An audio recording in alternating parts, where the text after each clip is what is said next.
47.93 TMC ನೀರು ಹಂಚಿಕೆ ಈಗ ಮಾಡಿದಾರೆ. ಇದನ್ನು ಸ್ವಲ್ಪ ಹೆಚ್ಚು ಕಡಿಮೆ ಮಾಡ್ಕೊಂಡು ನಾವು ಹೋಗ್ಬೋದು, ಇಲ್ಲಂತಲ್ಲ.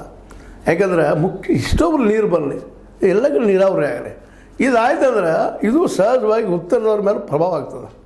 ಪ್ರಭಾವವಾಗಿ ಅವರು ತಮ್ಮ ಏರಿಯಾದಲ್ಲೇ ನೀರಾವರಿ ಮಾಡಿಕೊಂಡು ಕೆನಲ್ಗಳನ್ನು ಮಾಡಿಕೊಂಡು ಗಂಗಾ ಮತ್ತು ಯಮುನಾ ಮುಖ್ಯ ನದಿಗಳು ಅವೆಲ್ಲೂ ಹೇಗಾಗಿ ದಾಟಿ ಹೋಗಿ ಇದಕ್ಕೆ ಹೋಗಿ ಕುಡ್ಕೊಂಡ್ಬಿಡ್ತಾವೆ, ಬಾಂಗ್ಲಾ ನದಿಗೆ ಹೋಗಿ ಕೊಡ್ತಾವೆ, ಬಾಂಗ್ಲಾದೇಶದ ಒಳಗೆ ಹೋಗ್ಕೊಂಡು ಹೋಗಿಬಿಡ್ತಾವೆ. ಬೇಸಿಗೆಯಲ್ಲಿ ಸಾಕಷ್ಟು ತೊಂದರೆ ಅನುಭವಿಸೋದಾಗ್ತದೆ. ಅದ ಮಳೆಗಾಲದಲ್ಲಿ ಸಾಕಷ್ಟು ನೀರು ಹರಿದು ಬರ್ತಾಯಿದೆ. ಅದು ಇಡೀ ದೇಶ ತುಂಬ ಪಸರಿಸಿ ಬಿಡ್ತಪ್ಪ ಅಂತಂದ್ರೆ ಅಲ್ಲೆಲ್ಲ ಡ್ಯಾಮ್ಗಳು ಮಾಡ್ಕೊಂಡ್ಬಿಟ್ರೆ ಎಂಥ ಸುಂದರ. ಇದು ಕನಸು ಅಲ್ಲಿದು ವಾಸ್ತವ. ಇದು ಮಾಡಿದ್ರೆ ಈ ದೇಶ ಅಂತ ಶ್ರೀಮಂತ ದೇಶ ಜಗದಲ್ಲಿ ಯಾವುದೂ ಇಲ್ಲ. ಭೂಮಿಗೆ ನೀರು ಕೊಟ್ಟರೆ ಮುಗಿದು ಬಿಡ್ತದೆ. ಬೇಕಾದ ಬೆಳ್ಕೊಡ್ರಿ.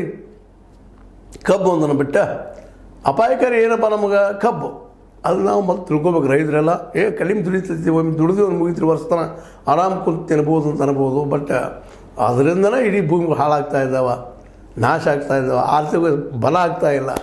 ರೈತರಿಗೆ ಏನೂ ಉಪಯೋಗ ಇಲ್ಲ. ಅದರಿಂದ ನಿಮಗೆ 4,000 per ton ಖರ್ಚು ಬರ್ತದೆ, ನೀವು ಕೊಡ್ತಾರೆ ಅಷ್ಟು. ಇವರೆಲ್ಲ ಶುಗರ್ ಫ್ಯಾಕ್ಟ್ರಿ ಅವ್ರು ಲಾಸ ಹೇಳ್ತಾರೆ. ಅವರು 2,500 3,000 ಕೊಡ್ತಾರೆ. ಪ್ರತಿ ಟನ್ನಿಗೆ 1,000 ಲಾಸ್ ಆಗ್ತದೆ. ಇದನ್ನು ಅರ್ಥ ಮಾಡ್ಕೊಳ್ರಿ. ಅದ್ರ ಜೊತೆಗೆ ಈ ನೀರಾವರಿ ನದಿ ಜೋಡಣೆ ಮೊದಲು ಕೆಲಸ ಆಗಿದೆ. Not late. ಎಷ್ಟು ಲೇಟ್ ಮಾಡ್ತೀರಿ ಅಷ್ಟು ಹಾನಿನ ನಮಗೆ. ಅಷ್ಟು ಮಾಡಿದ್ರೆ ಎಷ್ಟೋ ಬೇಕಷ್ಟು ಇಂಪ್ರೂವ್ಮೆಂಟ್ ಆಗ್ತದೆ. ಆ ದುಡ್ಡು ತೆಗೆದು ಮತ್ತೆ ಇಂಪ್ರೂವ್ಮೆಂಟ್ ಆದಾಗ ಆ ದುಡ್ಡು ಮತ್ತೆ ಬೆಳೆಸಿ